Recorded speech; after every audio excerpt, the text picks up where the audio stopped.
পবিত্ৰ ক্ষণতে উজলি উঠা খ্ৰীষ্টৰ জ্যোতি।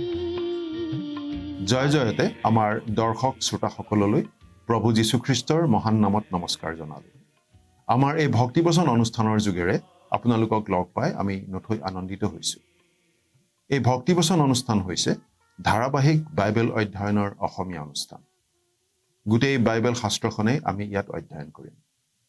বাইবেলৰ মুঠ ৬৬খন পুস্তকৰ একোখনকৈ পুস্তক আমি আলোচনাৰ বাবে ল'ম আৰু পুস্তকখন এফালৰ পৰা পঢ়ি তাৰ ওপৰত আমি অতি সহজ সৰলভাৱে ব্যাখ্যা আগবঢ়াবলৈ চেষ্টা কৰিম। মাজে মাজে বাইবেলৰ পুৰণি নিয়ম খণ্ডৰ পৰা আৰু মাজে মাজে নতুন নিয়ম খণ্ডৰ পৰা একোখন পুস্তক অধ্যয়নৰ বাবে আমি হাতত ল'ম। এই অনুষ্ঠান নিয়মিতভাৱে চাই থাকিলে গোটেই বাইবেলখন চোৱাৰ আৰু বাইবেলত থকা কথাবোৰ বুজাৰ এটা সুযোগ দৰ্শকসকলে লাভ কৰিব পাৰিব। প্ৰিয় শ্ৰোতা দৰ্শক, যোৱা অনুষ্ঠানত বাইবেলৰ প্ৰথমখন পুস্তক অৰ্থাৎ আদি পুস্তকৰ ৯ নম্বৰ অধ্যায়টো পঢ়ি তাৰ ভিত্তিতেই আলোচনা আগবঢ়োৱা হৈছিল। আজি এই আদি পুস্তকৰ ১০ নম্বৰ অধ্যায়ৰ পৰা আলোচনা আৰম্ভ কৰা হ'ব। জলপ্লাৱনৰ যোগেৰে ঈশ্বৰে সকলো ধ্বংস কৰিলে, কেৱল নোহহে সপৰিয়ালে ৰক্ষা পৰিল। পানী শুকাল, শুকান ভূমি ওলাল, নতুনকৈ গছ গছনি আদি গজিল, পৰিৱেশটোও নতুন হ'ল। নোহ সপৰিয়ালে জাহাজৰ পৰা ওলাই আহিল আৰু এটা যজ্ঞবেদী নিৰ্মাণ কৰি ঈশ্বৰৰ উদ্দেশ্যে বলি আগবঢ়ালে। ঈশ্বৰে নোহৰ আগত এটা প্ৰতিজ্ঞা কৰিলে, নোহক বিভিন্ন দিহা দিলে। এটা সম্পূৰ্ণ নতুন আৰম্ভণি, এটা নতুন ব্যৱস্থাৰ আৰম্ভণি হ'ল। এতিয়া মানুহ চলিবৰ বাবে ঈশ্বৰে কিছুমান বিধি ব্যৱস্থা দিলে, এটা শাসন ব্যৱস্থা নিৰ্ধাৰণ কৰি দিলে। পৃথিৱীত নোহ আৰু তেওঁৰ ৩ পুত্ৰ চেম, হাম আৰু জেফতৰ যোগেৰেই মানৱৰ আকৌ বংশ আগবাঢ়িব ধৰিলে। চেম, হাম আৰু জেফতৰ যোগেৰে পৃথিৱীৰ বিভিন্ন জাতিবোৰৰ উৎপত্তি হ'ল। আদি পুস্তকৰ ১০ নম্বৰ অধ্যায়ত চেম, হাম আৰু জেফতৰ বংশাৱলী দিয়া হৈছে। এই সকলোবোৰ কথা অধিককৈ জানিবলৈ আহকচোন এতিয়া আমি এই আদি পুস্তকৰ ১০ নম্বৰ অধ্যায়ৰ মাজলৈ আগবাঢ়ি যাওঁ। প্ৰিয় শ্ৰোতা, আদি পুস্তকৰ ১০ নম্বৰ অধ্যায়ত আমি কিছুমান বংশাৱলী পাওঁ, কিছুমান পৰিয়ালৰ কথা পাওঁ। এই পৰিয়ালবোৰেই আছিল পৃথিৱীৰ বিভিন্ন জাতিবিলাকৰ মূল। আচলতে এই অধ্যায়টো যথেষ্ট গুৰুত্বপূৰ্ণ যদিও আমি খুব বেছি বহলাই আলোচনা কৰিব খোজা নাই। যদিহে আপুনি মানুহৰ বংশ পৰম্পৰা, জাতিসমূহৰ উৎপত্তি, নৃতত্ববিদ্যা, এই পৃথিৱীত মানুহৰ ইতিহাস আদিৰ বিষয়ে ভালদৰে জানিবলৈ ইচ্ছুক, তেনেহ'লে আপুনি আৰু গভীৰভাৱে অধ্যয়ন কৰিব পাৰে। এজন পণ্ডিতে পৃথিৱীৰ জাতিসমূহৰ উৎপত্তি সম্বন্ধে গৱেষণা কৰোঁতে আদি পুস্তকৰ এই ১০ নম্বৰ অধ্যায়টোকেই আধাৰ হিচাপে লৈছিল আৰু মানৱ জাতিক ৩টা প্ৰধান ভাগত তেওঁ ভগাইছিল: নোহৰ ৩ পুত্ৰ চেম, হাম আৰু জেফতৰ জৰিয়তে। জেফতৰ সন্তানবোৰ নাইবা হামৰ সন্তানবোৰ কিন্তু ইছৰাইলৰ তথাকথিত হেৰাই যোৱা 10 ফৈদৰ অন্তৰ্ভুক্ত নহয় বুলি আমি বুজি পাওঁ। আদি পুস্তকৰ ১০ নম্বৰ অধ্যায়ত আমি নোহৰ ৩জন পুত্ৰৰ বংশৰ বিৱৰণী পাওঁ। বাইবেলৰ পৰা পাঠ কৰি দিম। ১০ নম্বৰ অধ্যায়ৰ ১ নম্বৰ পদটো প্ৰথমতে পঢ়িম। আপোনাৰ লগত যদি বাইবেল আছে অনুগ্ৰহ কৰি চাই যাব, আৰু যদিহে বাইবেল নাই অনুগ্ৰহ কৰি মন দি শুনিব। ইয়াত এনেদৰে লিখা আছে: নোহৰ পুত্ৰ চেম, হাম আৰু জেফতৰ বিৱৰণ এই। জলপ্লাৱনৰ পাছত সিবিলাকৰ সন্তান সন্ততি জন্ম হ'ল। প্ৰথমতে আমি পাওঁ জেফতৰ বংশৰ কথা, ২ নম্বৰ পদৰ পৰা ৫ নম্বৰ পদ পৰ্যন্ত। তাৰ পাছত পাওঁ হামৰ বংশৰ কথা, ৬ নম্বৰ পদৰ পৰা ২০ নম্বৰ পদ পৰ্যন্ত। এওঁলোক আদিতে অতি অসাধাৰণ প্ৰকৃতিৰ লোক আছিল। আৰু অৱশেষত ২১ নম্বৰ পদৰ পৰা ৩২ নম্বৰ পদলৈ আমাক দিয়া হৈছে চেমৰ যোগেদি সৃষ্টি হোৱা বংশটোৰ বিৱৰণী। প্ৰিয় শ্ৰোতা, আমি এই কথাটো মন কৰা উচিত যে বাইবেলত বংশধাৰা দিওঁতে ঈশ্বৰে প্ৰথমতে তেওঁ প্ৰত্যাখ্যান কৰা বংশবোৰৰ কথা উল্লেখ কৰে আৰু সেই বিষয়ে কিবা এটা কথা কয়। তাৰ পাছত সেই বিষয়টো একেবাৰে ত্যাগ কৰে আৰু সেই কথা কেতিয়াও উল্লেখ নকৰে। অৱশেষত তেওঁ গ্ৰহণ কৰা বংশধাৰাটোৰ কথা উল্লেখ কৰে, যিটো বংশধাৰাত প্ৰভু যীশুখ্ৰীষ্টই জন্মগ্ৰহণ কৰিছিল। এতিয়া আমি 2 নম্বৰ পদটো পঢ়িম। জেফতৰ সন্তান গোমৰ, মাগোগ, মাদয়, জাবন, টুবল, মেছেক আৰু তিৰছ। এজন বিখ্যাত পণ্ডিতৰ তালিকা মতে স্কিথিয়ান, স্লাভসকল, Russia, Bulgaria, Bohemia, Pole, Slovak, Croatia আদি লোকসকল মেগগৰ পৰা উৎপত্তি হ'ল। ভাৰতীয় আৰু ইৰাণীয় জাতিবিলাক, মাদিয়া, পাৰ্চী, আফগানী, কুৰ্ড, এই সকলো ওলাল মাদয়ৰ পৰা। জাবনৰ পৰা উৎপত্তি হ'ল গ্ৰীক, ৰোমিয়া আৰু ফৰাচী, স্পেনীয়, পৰ্তুগীজ, ইটালীয় আদি জাতিবিলাক। তিৰছৰ পৰা উৎপত্তি হ'ল জাৰ্মান আদি জাতিবিলাক। তাৰ পৰাই আমি পালোঁ পূব জাৰ্মানীয় আৰু ইউৰোপীয় জাতিবিলাক, স্কেণ্ডিনেভিয়াৰ জাতিবিলাক, এংলো ছেক্সন জাতি আৰু ইংৰাজসকল। গোটেই তালিকাখন আমি বৰ্ণনা কৰি দিব খোজা নাই আৰু বৰ্ণনা কৰিবও নোৱাৰোঁ, কিন্তু সেই অধ্যয়ন যথেষ্ট কৌতূহল উদ্দীপক অধ্যয়ন। এতিয়া আমি পঢ়িম 6 নম্বৰ পদটো। হামৰ সন্তান কুছ, মিছৰ, পুত আৰু কনান। আমি দেখিবলৈ পাওঁ যে হামৰ আন আন সন্তানো আছিল, কিন্তু ঈশ্বৰৰ অভিশাপটো একমাত্ৰ কনানৰ ওপৰতহে আছিল। আনকেইজনৰ ওপৰত কিয় নাছিল আমি ক'ব নোৱাৰোঁ। কনানৰ পৰাই উৎপত্তি হ'ল ফিনিকিয়া, হিত্তিয়া, জিবুচিয়া, আমুৰিয়া, গিৰ্গাছিয়া, হিবিয়া আদি জাতিবোৰ। হামৰ পুত্ৰ কুছৰ পৰাই উৎপত্তি হ'ল আফ্ৰিকীয়া জাতিবোৰ, ইথিওপিয়া, মিছৰীয়া, লিবিয়া ইত্যাদি। এই জাতিবোৰ হামৰ বংশধৰ। কুছৰ এজন পুত্ৰৰ বিষয়ে আমি অলপ বহলাই পঢ়িবলৈ পাওঁ। 8 পৰা 9 নম্বৰ পদ পঢ়ি দিছোঁ। কুছৰ পুত্ৰ নিমৰোদ, তেওঁ পৃথিৱীত মহাপৰাক্ৰমী হ'ব ধৰিলে। তেওঁ জিহুৱাৰ সাক্ষাতে পৰাক্ৰমী ব্যাধ আছিল। এই হেতুকে লোকবিলাকে দৃষ্টান্ত দি কয়, জিহুৱাৰ দৃষ্টিত পৰাক্ৰমী ব্যাধ যি নিমৰোদ, তেওঁৰ নিচিনা। তেওঁ পৃথিৱীত মহাপৰাক্ৰমী হ'ব ধৰিলে। তেওঁ এখন বিশাল বিশ্ব সাম্ৰাজ্যৰ শাসনকৰ্তা হ'বলৈ ইচ্ছা কৰিছিল আৰু তাকে কৰিবলৈ তেওঁ চেষ্টা কৰিছিল। তেওঁ জিহুৱাৰ সাক্ষাতে পৰাক্ৰমী ব্যাধ আছিল। তাৰ মানে তেওঁ আমোদ প্ৰমোদৰ বাবে অৰণ্যত চিকাৰ কৰি ফুৰিছিল বুলি হ'লে আমি নাভাবোঁ। তেওঁ মনুষ্যৰ অন্তৰৰ ব্যাধ আছিল। এনে এটা ভাৱহে ইয়াত প্ৰকাশ পোৱা যেন আমাৰ লাগে। 10 নম্বৰ পদ। আৰু চীনাৰ দেশৰ বাবিল, এৰক, অক্কদ আৰু কলনি, এইবোৰ নগৰেই তেওঁৰ ৰাজ্যৰ আদি। তেওঁ চীনাৰত এই বিশাল নগৰবোৰ নিৰ্মাণ কৰিছিল। আমি নিমৰোদৰ বিষয়ে বাইবেলৰ উপৰিও ইতিহাসৰ পাতত যথেষ্টখিনি পঢ়িবলৈ পাওঁ।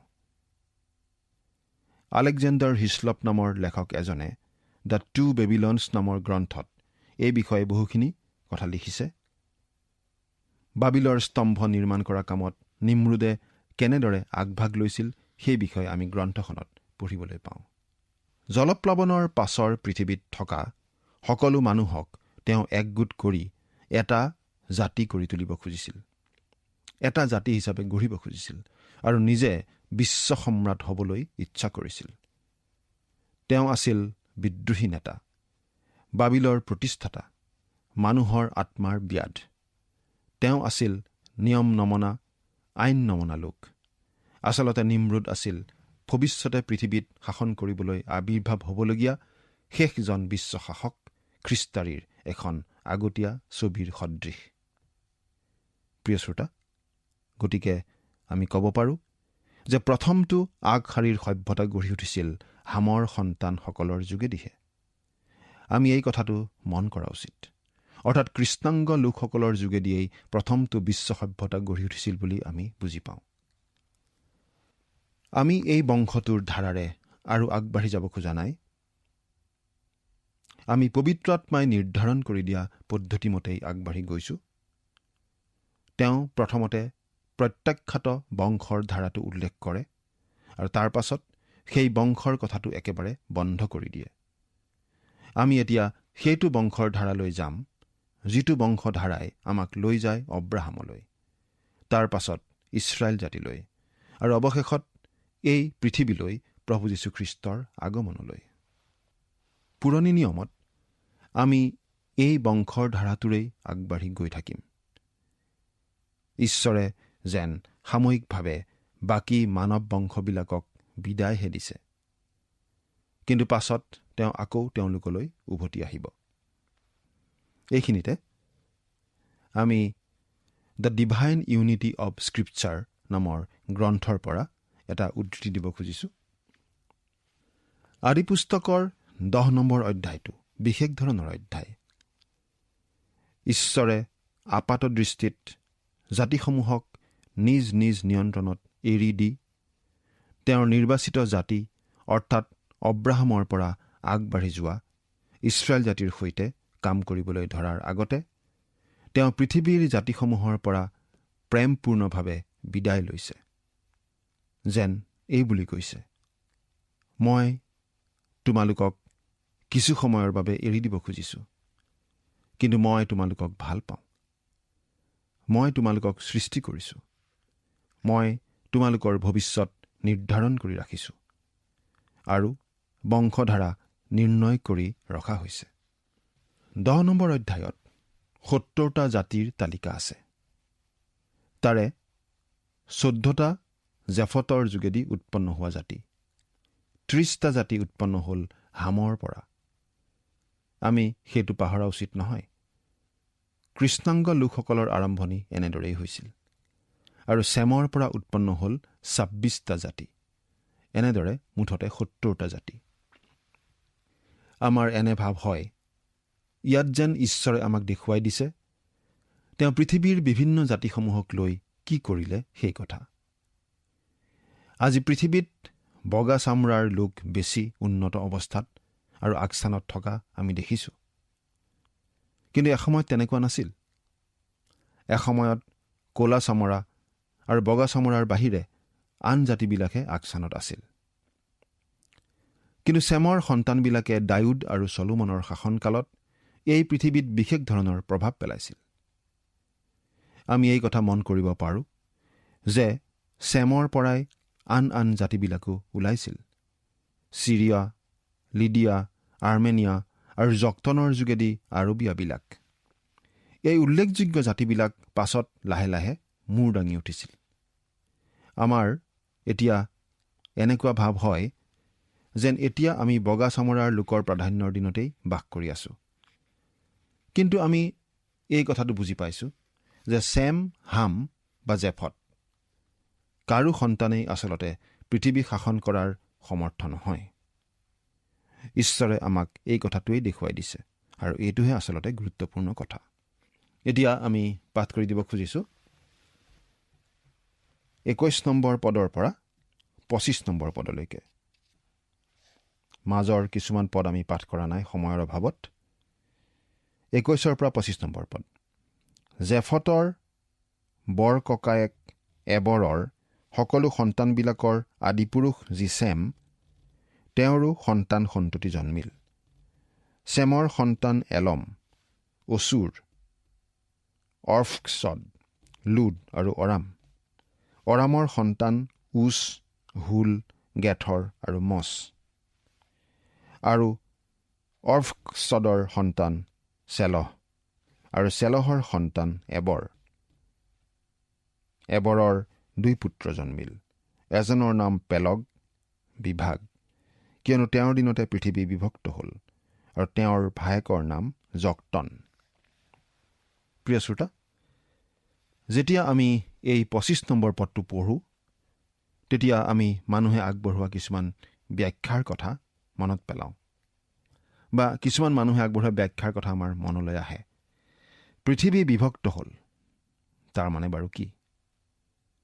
কোনোবাই কয় যে তেওঁৰ দিনত পৃথিৱীৰ ভূভাগ দুখৰ হ'ল। গোটেই পৃথিৱীখনে প্ৰচণ্ড ভৌগোলিক পৰিৱৰ্তনৰ সন্মুখীন হ'ল, কিবা এটা ভয়ানক ধৰণৰ ঘটনা ঘটিছিল, ইত্যাদি ইত্যাদি কথা। কিন্তু আচলতে কথাটো তেনেকুৱা হয়নে বাৰু? ইয়াত আচলতে মুচিয়ে আমাক ইয়াৰ পাছৰটো অধ্যায়ৰ কথাকেই আগতীয়াকৈ জনাই দিছে। ইয়াৰ পাছৰটো অধ্যায় অৰ্থাৎ 11 নম্বৰ অধ্যায়ত আমি পাম বাবিলৰ স্তম্ভ নিৰ্মাণৰ কথা। আৰু সেই সময়তেই পৃথিৱীৰ লোকবিলাকৰ মাজত বিভাজন হৈছিল। কিন্তু এই সৰল ব্যাখ্যাটোকেই বহুত মানুহে মন নকৰে আৰু বেলেগ ধৰণে কথাটো বুজায়। কিন্তু আমি আচল ব্যাখ্যাটোলৈহে মন কৰা উচিত। এতিয়া আমি অধ্যায়টোৰ একেবাৰে শেষৰটো পদ চাব খুজিছোঁ, 32 নম্বৰ পদ। ইয়াত আমি এনেদৰে পাওঁ, নিজ নিজ বংশাৱলী আৰু জাতি অনুসাৰে এইবিলাকেই নোহৰ সন্তানবিলাকৰ গোষ্ঠী আছিল। আৰু জলপ্লাৱনৰ পাছত এইবিলাকৰ পৰাই পৃথিৱীত বেলেগ বেলেগ জাতি হ'ল। এইটো আচলতে বাইবেলৰ এটা অতি গুৰুত্বপূৰ্ণ অধ্যায়।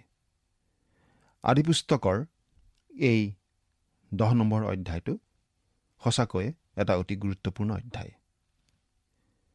যদিও আমি এই 10 নম্বৰ অধ্যায়টো আলোচনা কৰোঁতে বৰ বেছি সময় খৰচ কৰা নাই। মানৱ জাতিৰ বিভিন্ন জাতিসমূহৰ আৰম্ভণি সম্বন্ধে কোনোবাই যদি অধ্যয়ন কৰিব বিচাৰে বা গৱেষণা কৰিব বিচাৰে, তেনেহ'লে তেনেকুৱা লোকৰ বাবে এই অধ্যায়টোৰ অধ্যয়ন যথেষ্ট লাভজনক নিশ্চয় হ'ব। আৰু বহুতো লোকে একমাত্ৰ সেইটো উদ্দেশ্যেৰেই এই অধ্যায়টো অধ্যয়ন কৰিছে। প্ৰিয় শ্ৰোতা, এতিয়া আমি 11 নম্বৰ অধ্যায়লৈ আগবাঢ়ি যাব খুজিছোঁ। আদিপুস্তকৰ এই 11 নম্বৰ অধ্যায়ত আমি পাওঁ বাবিলৰ স্তম্ভ নিৰ্মাণৰ কথা। চেমৰ পৰা অব্ৰাহামলৈ বংশ আগবাঢ়ি যোৱাৰ কথা। বাইবেলৰ পৰা পঢ়ি দিম। আদিপুস্তকৰ 11 নম্বৰ অধ্যায়ৰ 1 নম্বৰ পদটো। পূৰ্বে গোটেইখন পৃথিৱীত এক ভাষা এক মত আছিল। এক ভাষা এক মত। কিন্তু সেই সময়ত মানুহবিলাকে কি ভাষা কৈছিল, সেই কথাটো আমি কোনেও ক'ব নোৱাৰোঁ। আচলতে কোনো মানুহেই সেই সময়ত কি ভাষা চলিছিল খাটাংকৈ ক'ব নোৱাৰিব বুলি আমি ভাবোঁ। কিন্তু আমি এই বুলিও ভাবোঁ যে সেই সময়ত মানুহবিলাকৰ মাজত যি ভাষাৰ প্ৰচলন আছিল, ভৱিষ্যতে স্বৰ্গত কিজানি সেই ভাষাই প্ৰচলিত হ'ব। আৰু আজি আমি ব্যৱহাৰ কৰি থকা নিজ নিজ ভাষাবোৰতকৈ নিশ্চয় সেই ভাষা অধিক উন্নত মানৰ হ'ব। নিশ্চয় অধিক বিশেষ্য ক্ৰিয়া, বিশেষণীয় বিশেষণ বা বিশেষণ পদ আদিৰে সেই ভাষা অধিক উন্নত আৰু শক্তিশালী হ'ব বুলি আমি ভাবোঁ। কিন্তু সেইটো আচলতে আমাৰ আলোচ্য বিষয় নহয়। সেই সময়ত গোটেই পৃথিৱীখনত এটা ভাষা আছিল, এই কথাটোহে আমি জনাটো প্ৰয়োজন। তাৰপিছত কি হ'ল? 2 নম্বৰ পদটো পঢ়িছোঁ। পাছে মানুহবিলাকে পূব ফাললৈ গৈ গৈ চীনাৰ দেশত এখন সমতল পাই তাত নিবাস কৰিলে। পাছে মানুহবিলাকে পূব ফাললৈ গৈ গৈ। প্ৰিয় শ্ৰোতা,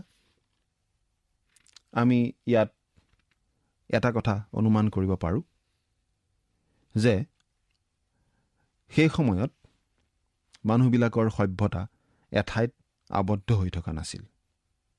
মানুহবিলাক এঠাইৰ পৰা আন ঠাইলৈ গৈ আছিল। জলপ্লাৱনৰ জৰিয়তে গোটেই পৃথিৱীৰ মানুহ উচ্ছন্ন কৰা হৈছিল। কেৱল নোহ আৰু তেওঁৰ পৰিয়ালবৰ্গ বাচি গৈছিল। সেই নোহৰ 3 পুত্ৰ চেম, হাম আৰু জেফতৰ যুগেৰে মানুহৰ বংশ বৃদ্ধি হৈছিল আৰু মানৱ সভ্যতা নতুনকৈ গঢ়ি উঠিব ধৰিছিল। কিন্তু মানুহবিলাকৰ সভ্যতা এঠাইত আবদ্ধ হৈ থকা নাছিল। মানুহবিলাক এঠাইৰ পৰা বিভিন্ন কাৰণত আন ঠাইলৈ গৈ আছিল। চীনাৰ দেশত এখন সমতল পাই তাতে নিবাস কৰিলে। চীনাৰ দেশ। চীনাৰ দেশ মানে বাৰু কি? কোনখন ঠাইৰ কথা বুজোৱা হৈছে?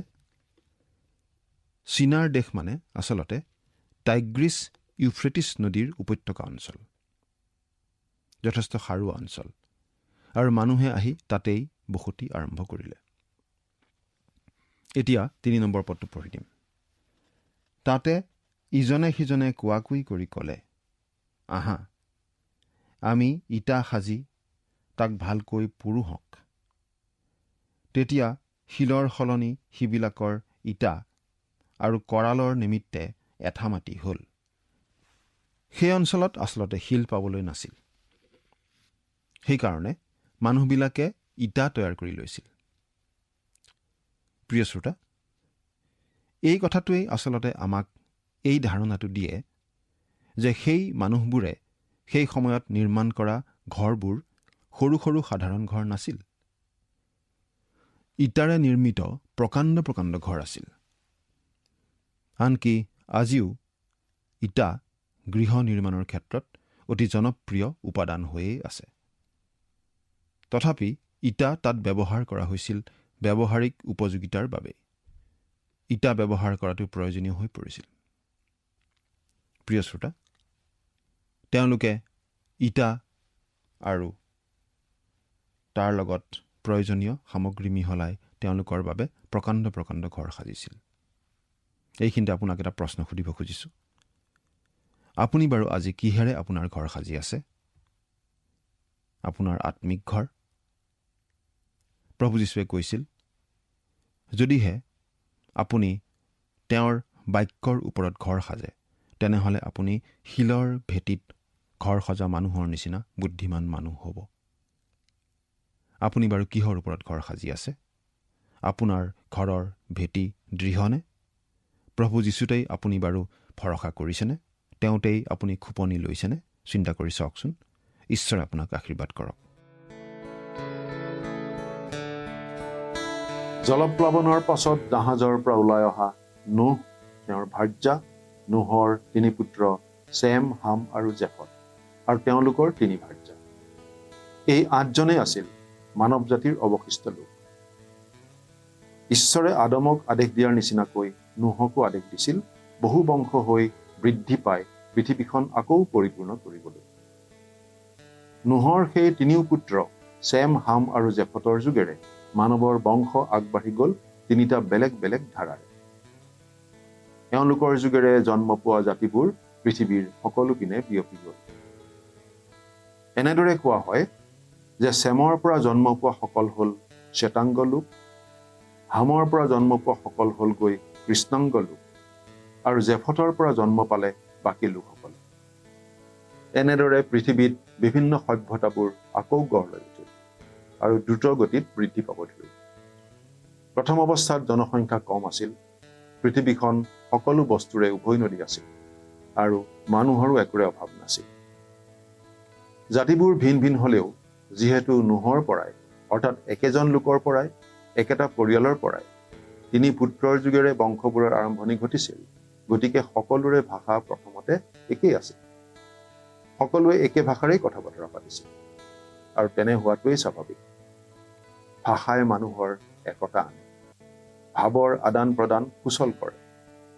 কিন্তু হঠাতে মানুহৰ মাজত ভাষাৰ বিভিন্নতা ইমান বেছি হৈ পৰিল যে মানুহে মানুহৰ কথা বুজি নোপোৱা হৈ পৰিল।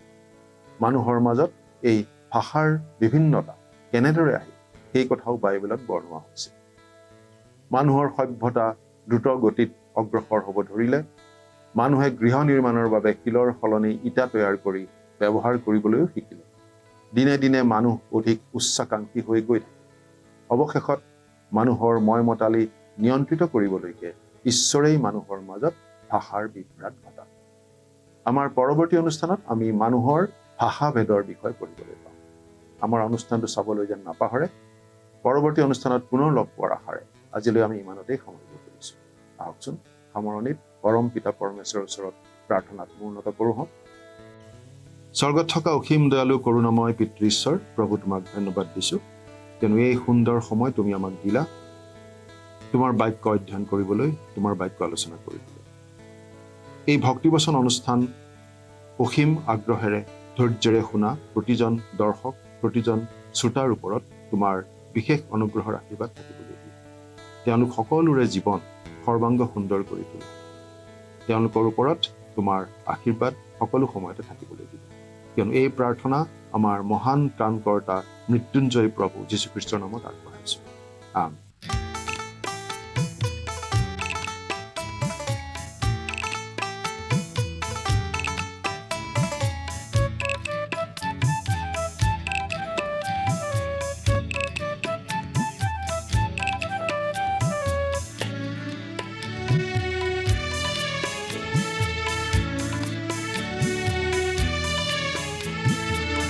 জাগা হে বন্ধু, জাগা হে বন্ধু, কলা ঘুমতিৰি শুই থাকোঁতেই বেলি লহিয়াই আৰু নকৰা দেৰি। জাগা হে বন্ধু, জাগা হে বন্ধু, কলা ঘুমতিৰি শুই থাকোঁতেই বেলি লহিয়াই আৰু নকৰা দেৰি।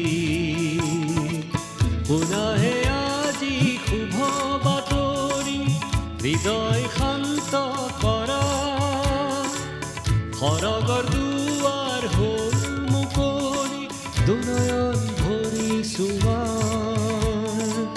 শুনাহে আজি শুভ বাতৰি, হৃদয় শান্ত কৰা, সৰগৰ দুৱাৰ হ'ল মুকলি, দুনয়ন ভৰি চোৱা।